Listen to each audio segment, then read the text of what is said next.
विधानसभा में मचा हंगामा। नमस्कार, आप देख रहे हैं दिव्य हिमाचल टीवी और मैं हूं आपके साथ पल्लवी शर्मा। मैं आपके सामने फिर हाजिर हूं हिमाचल आज का मुद्दा लेकर।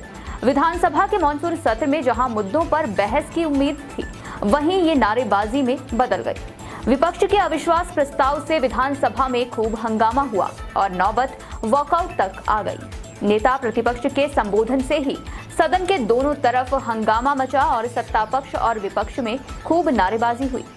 ऐसा मौका भी आया जब मुख्यमंत्री अविश्वास प्रस्ताव पर अपना जवाब देने के लिए खड़े हुए तो विपक्ष ने ये कहते हुए नारेबाजी शुरू कर दी कि उनके सदस्यों को बोलने का मौका ही नहीं दिया गया, लिहाजा वे वॉकआउट कर गए। और क्या हुआ कल सदन की कार्रवाई में, जानिए इस चर्चा के माध्यम से। बिल्कुल दर्शक हमारे जानते हैं, रिमाइंड हम यही करवाना चाहेंगे कि कल विधानसभा सत्र का, जिसको हम मानसून सत्र कह रहे हैं, उसका पहला दिन था। और पहले दिन जो है विपक्ष में बैठी सरकार कांग्रेस जो है उसने सरकार के खिलाफ जो है वो विश्वास प्रस्ताव लाया गया। जब विश्वास प्रस्ताव ला रहे थे तब भी सदन में बहस हुई है, मगर फिर जो है विधानसभा अध्यक्ष ने इस प्रस्ताव को मंजूर किया था। मंजूर करने के बाद आज जो है उस पर चर्चा होनी है। जी ओंकार जी, चर्चा 4 घंटे के लिए इसकी इजाज़त दी थी। विपक्ष हालांकि सहमत नहीं था इससे, क्योंकि वो चाहते थे कि और समय मिले। चलिए उस पर आगे क्या हुआ घटनाक्रम हम आपको बताते हैं। लेकिन अविश्वास प्रस्ताव मूव किया नेता प्रतिपक्ष मुकेश अग्निहोत्री साहब ने, और साथ ही चर्चा की शुरुआत भी की। क्योंकि अविश्वास प्रस्ताव जब होता है, पहले विपक्ष जो है जो प्रस्ताव लेके आता है वो ये बताता है कि हम प्रस्ताव लेके क्यों आए हैं, अविश्वास क्यों है सरकार से। जाहिर है इसमें बहुत सारे आरोप लगते हैं। मुकेश अग्निहोत्री साहब ने जो आज कहा वहाँ पे सदन में खड़े होकर, लगता है पूरी तैयारी के साथ आए हुए थे।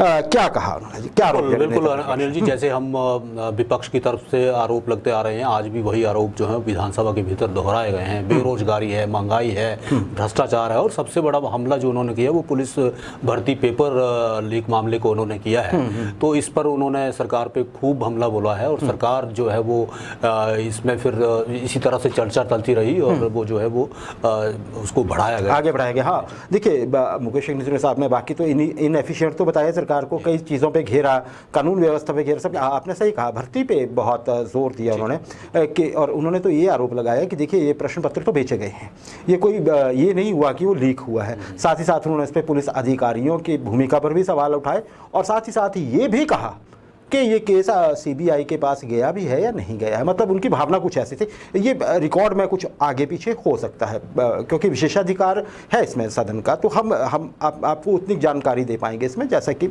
जो इसमें भावी हो सकता है। और वैसे भी अच्छा ओंकार जी, इसमें मुख्यमंत्री साहब बीच में उठ के बोले थे इस इश्यू पे, क्या कहा था उन्होंने? बिल्कुल, जब पुलिस भर्ती मामले को लेकर जो है नेता प्रतिपक्ष मुकेश अग्निहोत्री जी ने वहाँ कहा कि ऐसे पेपर लीक हुआ है या बेचा गया है, इस तरह के आरोप लगे हैं, तो मुख्यमंत्री जी बीच सदन में ही उठे और उन्होंने बिल्कुल कड़े शब्दों में ये पूछा है कि जब उनकी सरकार थी, कांग्रेस की जब सरकार थी, तो 2016 में पुलिस भर्ती में जो गड़बड़ी हुई थी, तो क्या उन्होंने सीबीआई जांच करवाई थी, क्या उन्होंने वो पेपर रद्द करवाया था? तो इस तरह का उन्होंने उसको विपक्ष को वहां घेरने की। हाँ, मुख्यमंत्री साहब ने ये कहा कि जैसे उनको रात को 11 साढ़े 11 बजे जब भी उन्होंने जो भी वक्त वहाँ कोट किया उन्होंने, कि उस समय पता लगा, तुरंत एफआईआर दर्ज करने की बात की और ये भर्ती रद्द कर दी गई। और फिर उन्होंने कांग्रेस की तरफ ये सवाल उठाया कि आपने क्या किया था। हालांकि फिर यहाँ पे आपत्ति जताई मुकेश अग्निहोत्री साहब ने कि देखिए जी, हमें पहले अपनी पूरी बात कह लेने दीजिए।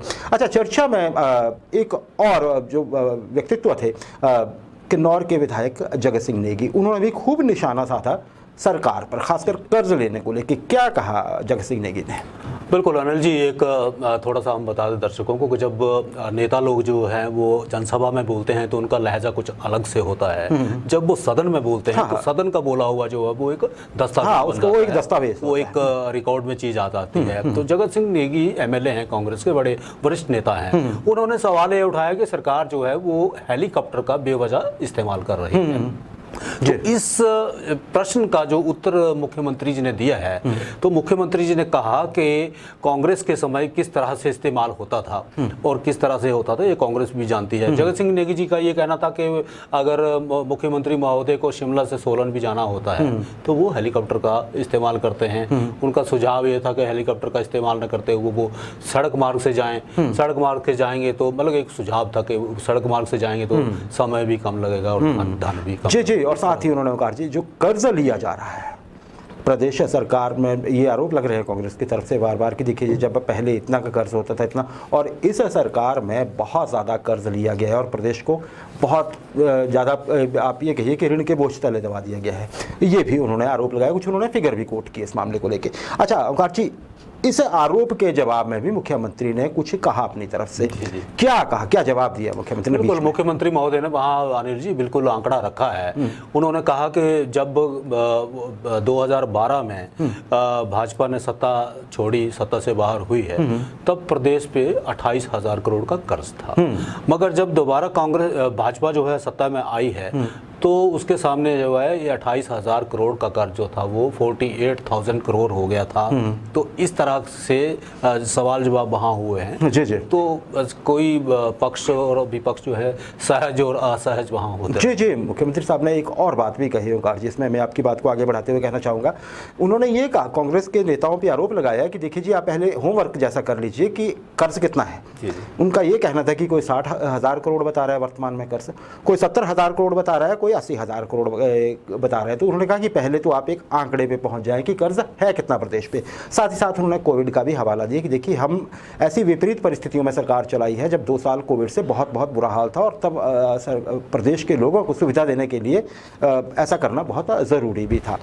अच्छा, इसके बाद फिर चर्चा चलती रही ओंकार जी, लेकिन 4 बजे से ठीक पहले, कुछ पहले विपक्ष के सभी लोग उठकर बाहर आ गए। अगर हम कहें तो वॉकआउट कर दिया मुकेश अग्निहोत्री साहब जो नेता प्रतिपक्ष है उनके नेतृत्व में। और जैसे ही बाहर आए मुकेश अग्निहोत्री, उन्होंने मीडिया से भी बात की। क्या कहा अग्निहोत्री साहब ने, क्यों वॉकआउट करना पड़ा विपक्ष को? बिल्कुल, देखिए जैसे पिछले कल कहा था कि ठीक है प्रस्ताव, अविश्वास प्रस्ताव हम मंजूर करते हैं, तो उस दौरान ये भी तय हुआ कि सिर्फ हम 4 ही घंटे जो है वो चर्चा कर पाएंगे। ये विधानसभा अध्यक्ष की ओर से बताया गया था। तो आज जब चर्चा शुरू हुई तो कांग्रेस ने ये कहा कि हमें जी पूरा मौका बोलने का नहीं दिया गया, इससे वो नाराज रहे। पर जैसे ही मुख्यमंत्री वहाँ खड़े हुए बोलने के लिए तो उन्होंने जो है वो नारेबाजी शुरू कर दी। नारेबाजी इसलिए शुरू कर दी, शायद वो अधिक समय मांग रहे थे। जी जी। ठीक है, नारेबाजी शुरू कर दी और इसी तरह जो है वो आरोप लगाया कि हमें अगर नहीं बोलने दिया जाता है तो हम मुख्यमंत्री का जो है भाषण वहाँ नहीं सुनेंगे, उनका जवाब नहीं सुनेंगे। और इसी विरोध स्वरूप जो है वो उन्होंने